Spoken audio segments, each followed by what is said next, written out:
इसमें फिर है C1 C2, ये कॉन्सेप्ट है जो कि मॉलिक्यूलर जेनेटिक्स में बहुत ही इंपॉर्टेंट है।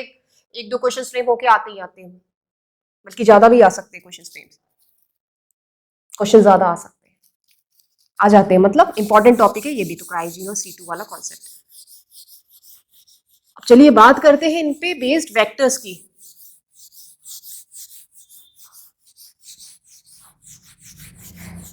सारी कहानी ई कोलाई में चल रही है।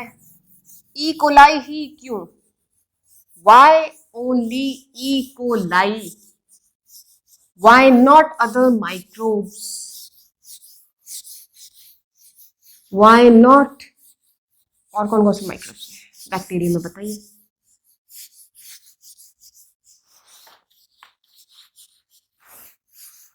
क्या मैमेलियन सेल्स को भी हम, उनमें भी हम क्लोनिंग कर सकते हैं? यूकैरियोटिक सेल्स का कोई और पार्ट? ओके, अब देखिए, अब यहां पे जो है वेक्टर्स की बात कर रहे हैं हम, इनके बेस वेक्टर्स। प्रॉब्लम क्या है लैम्डा फेज वेक्टर्स में? The problem, the drawback is इनका वायरसेस तो देखिए हम यूज कर, वायरल डीएनए तो हम यूज कर रहे हैं। वायरल डीएनए इसलिए यूज करते हैं वेक्टर्स बनाने के लिए क्योंकि जो प्रोटीन्स है बहुत ही हाई लेवल पे प्रोड्यूस होती है। High level of proteins we get, expression भी बहुत हाई होता है, high level of expression basically of proteins. So that's why we are looking for, we are like focusing on, we go for viral based, viral DNA based vectors because of this. But the drawback in case of lambda phage vectors is their insert capacity. इनकी जो insert capacity वो कम है काफी। ज्यादा से ज्यादा वो insert, DNA का जो insert है वो खींच लेंगे 53 किलो बेस पेयर तक का। तो insert size जो है वो इनका कम है, less insert size, that's the drawback। Drawback है ये। अब जाहिर एक चीज है यहाँ पे, ये मान लिया जीनोम है, लीनियर बना रही हूं मैं, लीनियर डीएनए है।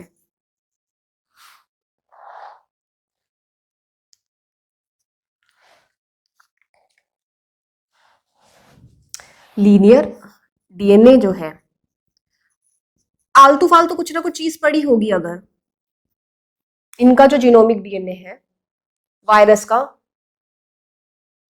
लैम्डा फेज का, तो आलतू फालतू चीज को अगर मैं निकाल दूं तो क्या मैं मैक्सिमम से मैक्सिमम अपना डीएनए इंसर्ट जो है वो डाल सकती हूँ?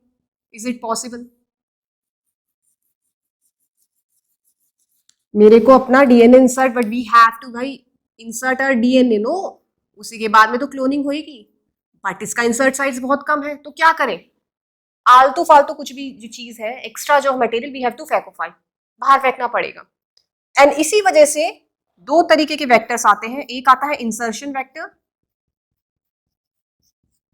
Lambda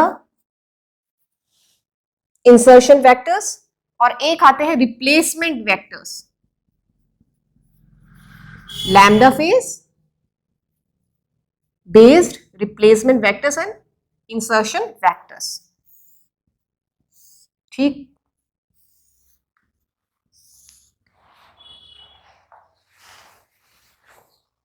derived insertion, lambda phage derived insertion vectors and phage derived, इनसे निकाले गए ना, रिप्लेसमेंट वेक्टर्स। अब एक और चीज है, देखिए इनके पास है एक चीज, एक हथियार है इनके पास, और वो हथियार क्या है? कॉसाइट्स। दे हैव दीज वायरसेस, इनके पास होती है COS साइट्स,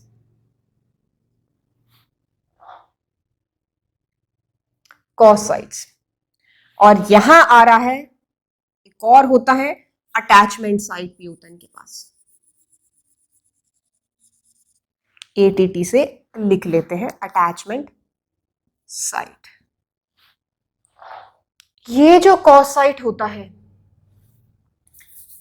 ये कॉस साइट मदद करता है लीनियर जीनोम को सर्कल रीसर्कुलराइज करने में, जब वो बैक्टीरियम में घुस जाएंगे।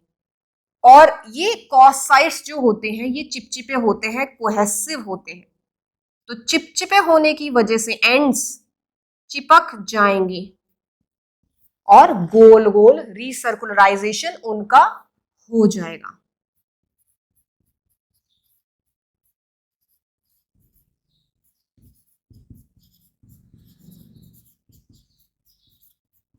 ये हो गए।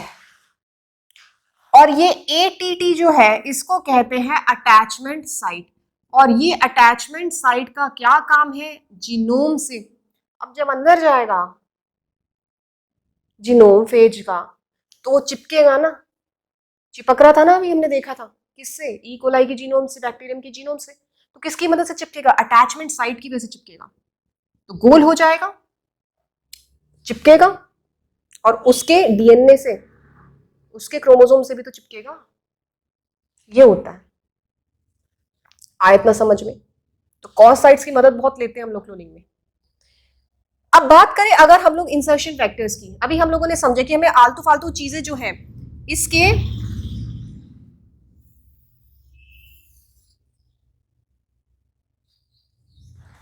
निकालनी है DNA में से। तो कॉस साइट तो लिख ही लेते, चलिए कॉस साइट लिख लेते हैं। तो मान लिया ये 40 KB का है, तो क्या करेंगे? नॉन असेंशियल जो पार्ट है, आलतू फालतू चीज हमने बाहर निकाल दी, non essential parts we throw out.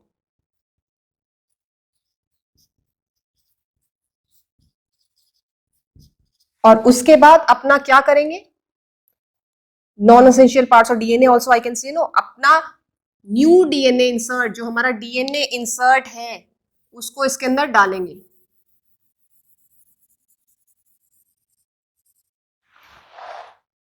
डालेंगे, निकाला बाहर, डाला। कितना न्यू DNA, कितने साइज का ले लिया हमने यहाँ पे? करीब 8 से 12 ले लेते हैं, चलिए 8 to 12 KB base pairs we take. And ये अंदर चला गया, हमने भाई बहुत सारी चीजें बाहर फेंक दी ना, तो काफी स्पेस बच गया। और फिर जब DNA इंसर्ट हमारा गया तो हमको एक मिल गया, कितना इसने ले लिया? जो नया बन के आया है after inserting our DNA of interest, so it's around like it makes 52 KB। 12 करीब ले लिया इसने अपना DNA इंसर्ट ना, तो 8 से 12 हम लोगों ने घुसा दिया, जितना भी लेगा उस बेसिस पे नया जो है हमको बेस्ड वेक्टर मिल गया। कब मिला? कब मिला? जो हमने नॉन एसेंशियल DNA या कुछ फालतू चीजें बाहर फेंक दी। तो ये हुआ insertion vectors basis on the basis of this lambda phase. इसी तरीके से जो आ रहा है नेक्स्ट आता है रिप्लेसमेंट वेक्टर। रिप्लेसमेंट वेक्टर में क्या करेंगे? देखिए समझ में आएगा, नाम से पता लग रहा है रिप्लेसमेंट का क्या काम है। कुछ चीज हम रिप्लेस करें, उसमें तो डायरेक्ट इंसर्ट कर रहे थे, नॉन एसेंशियल निकाल के अब यहाँ पे रिप्लेस करेंगे किसी चीज को। तो सपोज यही ले लेते हैं, ये हो गया लेफ्ट आर्म कह सकते हैं इसको,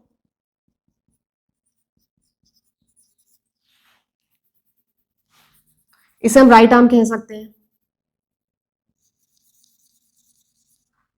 this is right arm, right left.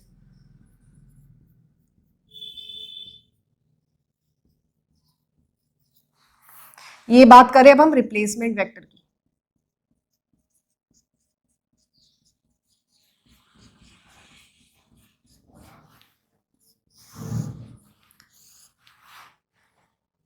तो इधर मान लीजिए करीब 22 है KB, इधर मान लीजिए करीब राइट आर्म की तरफ है 41 KB।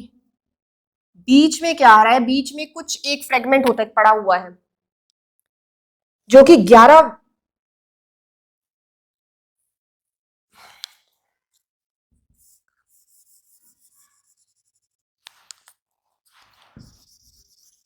11 किलो बेस पेयर का एक बीच में फ्रेगमेंट पड़ा हुआ है और वहां पे आती है रेस्ट्रिक्शन साइट्स, काटने वाला बैम H1 की मदद से। Bam H1 restriction recognition sites are there, जो कि वहां टारगेट करेगा। और ये जो मैंने फ्रेगमेंट बनाया है, ये ब्लू ब्लू, ये पूरा ब्लैक हो गया, देखिए ब्लू वाला पोर्शन इज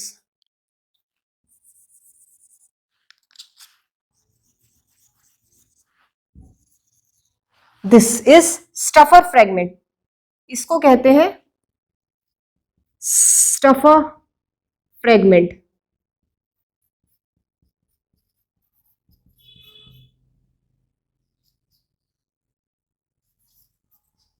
ग्यारह किलो बेस पेयर्स का होता है। इसको हम बाहर फेंकेंगे, इस पे अटैक कर रहा, बैम H1 डाल दिया, बाहर फेंक दिया। Now this goes out. उसके बाद में भी इंसर्ट अ DNA, बाहर निकाल दिया। फिर हम इंसर्ट कर रहे हैं अपना DNA, न्यू DNA।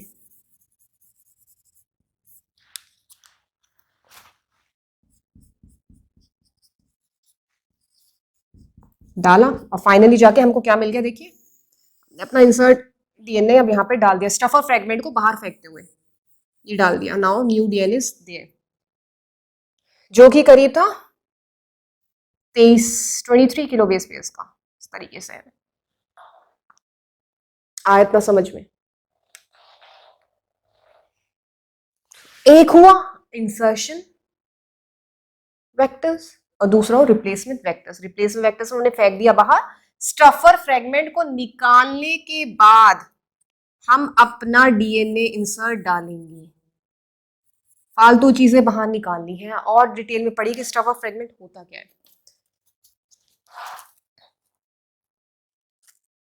अब वन मोर थिंग, मेरे को यहाँ पे याद आ रहा है एक चीज। क्या याद आ रहा है? आई कैन रिकॉल एक, इसका एप्लीकेशन की अगर मैं बात करूं,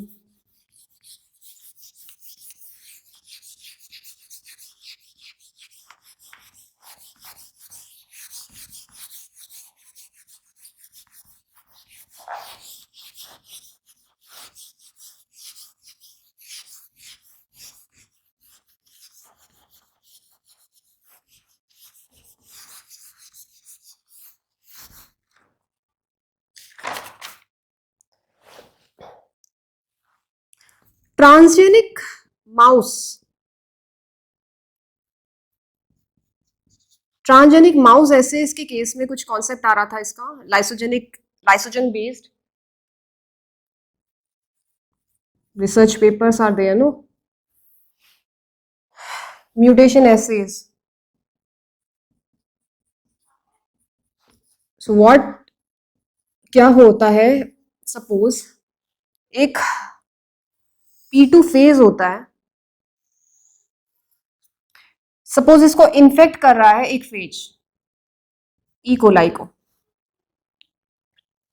और वो है लैम्डा EG10, और ये हो गया ई कोलाई। तो जब ये ई कोलाई को इन्फेक्ट करेगा तो P2 जीन एक होती है, तो लाइसोजेनाइज्ड हो जाएगा ये। सो P2 लाइसोजेनाइज्ड।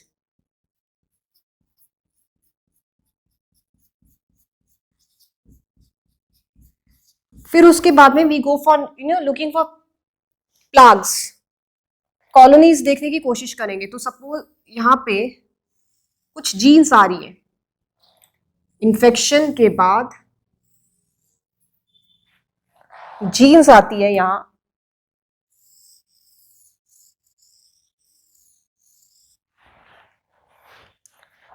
Red GAM game jeans, जिसकी वजह से गैम प्रोडक्ट्स हमको मिलते हैं CHLC। और यहाँ पे मान लिया ये वाली जीन्स नहीं है, so red negative gam GAM negative,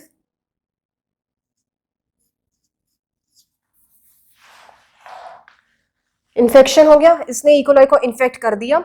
then we look for plaques. तो जहां पे रेड गैम ये वाली जीन्स प्रेजेंट है, तो वहां पे P2 जीन का इंटरफियरेंस हो रहा है जिसकी वजह से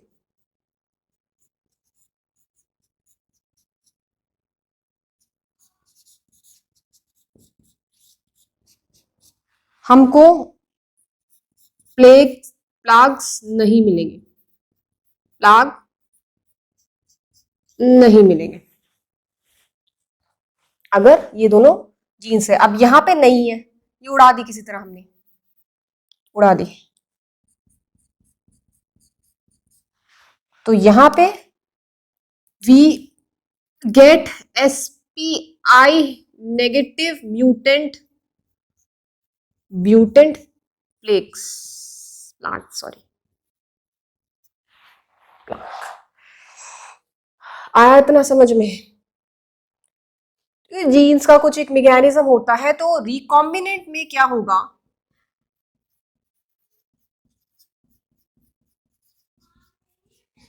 और नॉन रिकॉम्बिनेंट में क्या होगा? रिकॉम्बिनेंट वाले कौन से हुए? सेल्स जिनके पास DNA इंसर्ट है कि नहीं है। तो रिकॉम्बिनेंट वालों में क्योंकि ये जीन्स नहीं है, रेड GAM गैम और SPI, तो रिकॉम्बिनेंट सेल्स सरवाइव, ये सरवाइव कर जाएंगे। लेकिन नॉन रिकॉम्बिनेंट वाले जिनके पास ये सब कुछ है, रेड गैम और SPI, तो ये मर जाएंगे। नॉन रिकॉम्बिनेंट वाला सेल्स डाई। कुछ ऐसे एक एप्लीकेशन पार्ट है। ऐसी और तरीके की आप इनके एप्लीकेशंस देखिए कि इन वेक्टर्स पे बेस्ड कौन कौन से क्या क्या नई नई चीजें चल रही है। नए नए रिसर्चेस पे ध्यान दीजिएगा। हो सकता है एप्लीकेशन बेस्ड क्वेश्चंस भी फ्रेम पार्ट सी में पूछ लेते हैं, है ना। तो अपने इंटरेस्ट के लिए यू शुड बी अवेयर। चलिए आगे बढ़ते हैं और